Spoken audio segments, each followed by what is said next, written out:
الحمد لله رب العالمين والعاقبة للمتقين والصلاة والسلام على أشرف الأنبياء والمرسلين نبينا محمد وعلى آله وأصحابه أجمعين ومن تبعهم بإحسان إلى يوم الدين وبعد সম্মানিত উলামায়ে কিরাম, সমবেত স্নেহের ছাত্রবৃন্দ, যাবতীয় প্রশংসা স্তব আল্লাহ রাব্বুল ইজ্জতের জন্য। আলহামদুলিল্লাহ।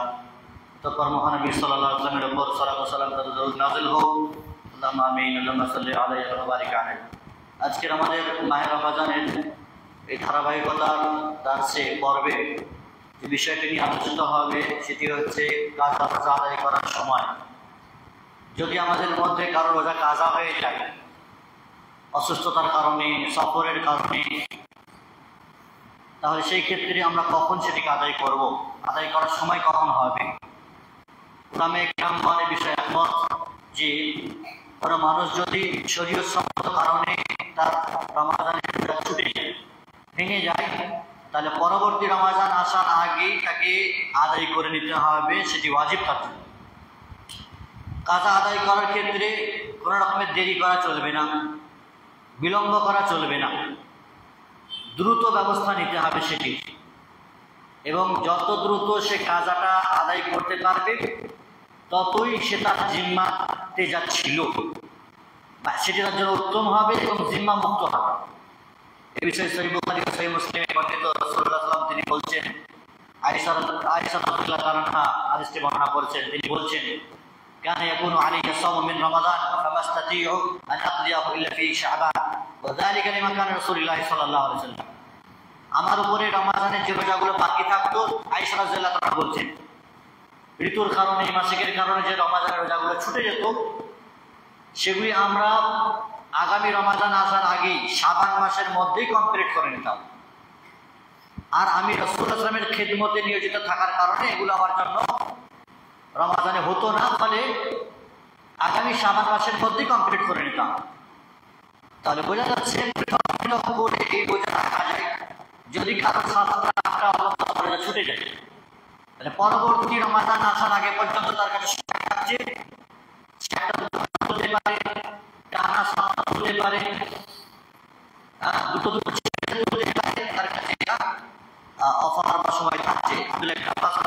তিনি বলেছেন ভেঙে ভেঙে যদি রোজা রাখে, এই মাসে দুটো রাখলাম, ওই মাসে দুটো, এই করে করে 8টা বা 10টা যা কাজ ছিল সেটি যদি কেউ নেয় তাহলে সমস্যা নেই। তবে কাজ আছে আদায় করলে, ধারাবাহিকতাভাবে আদায় করলে হবে, তাহলে অবশ্যই সে ধারাবাহিকতা রক্ষা করেই তাকে আদায় করে নিতে হবে, যাতে করে রমাদান আসার আগে আগেই সে তার জিম্মাতে যে কাজাগুলো ছিল সেগুলো পূরণ করে নিতে পারে। যদি কাজা রোজা আদায় করার ক্ষেত্রে কেউ বিলম্ব করে আর পরবর্তী রমাদান চলে আসে, এত লেট করেছে, অলসতা করেছে, পরবর্তী রমাদান চলে এসেছে, তাহলে সেক্ষেত্রে কি হবে? এক্ষেত্রে যদি কেউ ওজোর থাকে, কারো ওজোর, সেটি হতে পারে চলমান অসুস্থতা, মানে কন্টিনিউ অসুস্থ হয়ে আছে, অথবা কন্টিনিউ সে সফর করছে, তাহলে সেই ক্ষেত্রে বিলম্ব যদি তার হয় সে তার গোনা হবে না। সে আজ শুধুমাত্র কাজা আদায় করবে, অন্য কিছু নয়। এই বিলম্ব যদি বিনা ওজরে হয়, বিনা কোনো কারণে হয়, তাহলে সেই ক্ষেত্রে সে গুনাহগার হবে। এবং এই বিষয়ে উলামায়ে কেরামরা একমত যে বিলম্ব করার কারণে এই গুনাহ থেকে মুক্তির জন্য তাকে খাঁটিভাবে তওবা করতে হবে আর কাজাও করতে হবে। দেরি করেছে, বিলম্ব করেছে, গুনাহগার, সে খাঁটি তওবা করবে আর কাজা করবে। তবে সেটি হচ্ছে প্রত্যেক মিনিটে এ বিষয়ে যে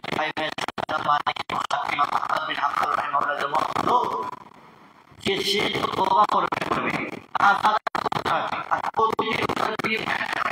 খাবার খাওয়া সাহাবীদের মধ্যে আবু হুরায়রা রাদিয়াল্লাহু আনহু এবং আব্দুল্লাহ ইবনে আব্বাস দিয়েছেন, এবং বর্তমানে মধ্যে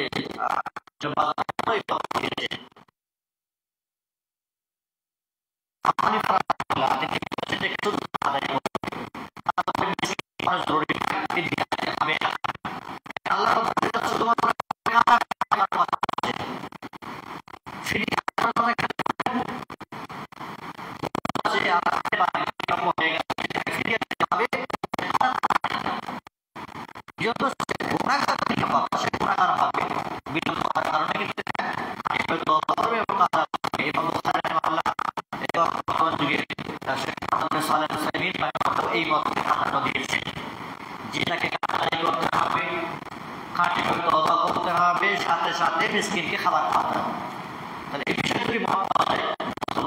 বা মধ্যমপন্থী মত বলা যেতে পারে যে কাজা আদায় করবে, খাঁটিভাবে তওবা করবে, আর সতর্কতার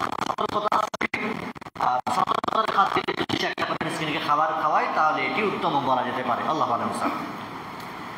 কাজা রোজাগুলো বছরের 4-5টি দিন আছে যেগুলি আদায় করা যায় না, যেমন ঈদের দিনে কোনো রোজা রাখা যায় না। কাজা থাকুক, মানতের, কসমের, আর কোনো নফল আদায় করা যাবে না। অনুরূপভাবে কুরবানির দিন, ঈদুল আজহার দিনে আর ঈদুল আজহার পরের 3 দিন, যেটাকে আইয়ামুত তাশরিক বলা হয়, 11, 12 এবং 13 জিলহিজ্জা, ওই 4টি দিন আর ঈদুল ফিতরের দিন, এই মোট 5টি দিন বছরে, যে 5টি দিনে কোনো প্রকারের কাজা রোজা আদায় করা যাবে না। কাজা রোজা আদায় করা যাবে না, এমনি নফল রোজাও আদায় করা যাবে না। এই 5টি দিন রোজা রাখা হারাম। কাজা রোজার ক্ষেত্রে নিয়তের কিছু বিষয় আছে। কাজা রোজার ক্ষেত্রে অবশ্যই তাকে নিয়ত করতে হবে, যেমনভাবে ফরজ রোজা রাখছে, রাত্রে নিয়ত করতে হয় অথবা ফজরের আগে নিয়ত করতে হয়।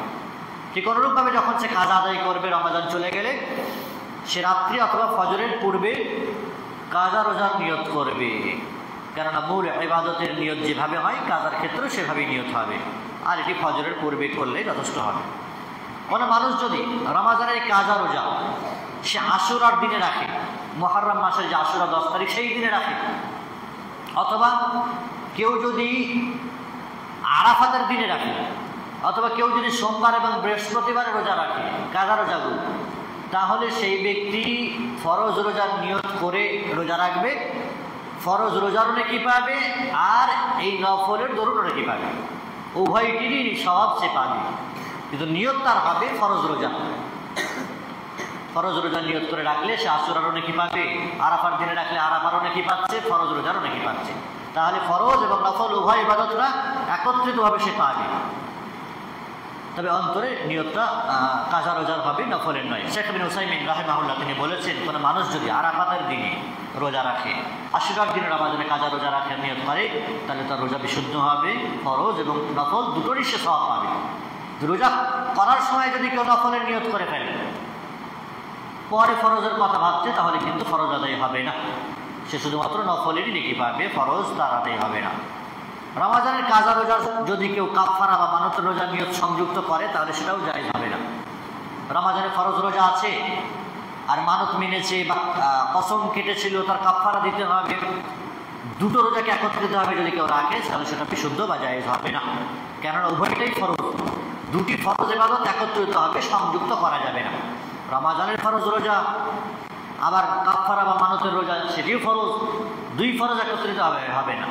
ফরজ এবং নফল রোজা যদি হয় তাহলে সেটা একত্রিত হয়ে রাখতে পারে ফরজ রোজার নিয়তে, আর এতে ফরজ এবং নফল উভয়টারই সে নেকি পাবে। শেখ ইবনে উসাইমিন রাহিমাহুল্লাহ তিনি বলছেন যে শাওয়াল মাসের যে 6টি রোজা আছে, রমাদানের পরে পরই শাওয়াল মাসে যদি কেউ 6টা রোজা রাখে, পূর্ণ রমাদানের রোজা রাখে, আর যদি কেউ শাওয়াল মাসের 6টি রোজা রাখে, তাহলে বলা হয়েছে ফাকান্নামা কানা কাসিয়ামিদ দাহর, সে যেন গোটা বছর রোজা রাখে।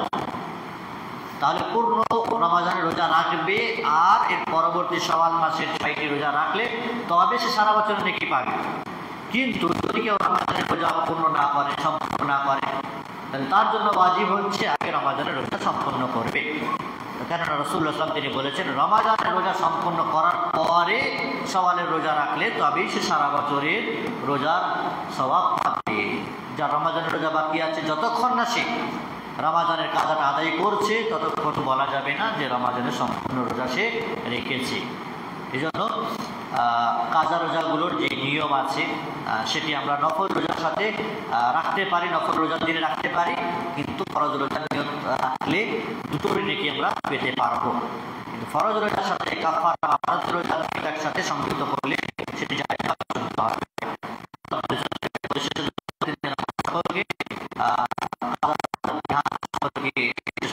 আমরা জানলাম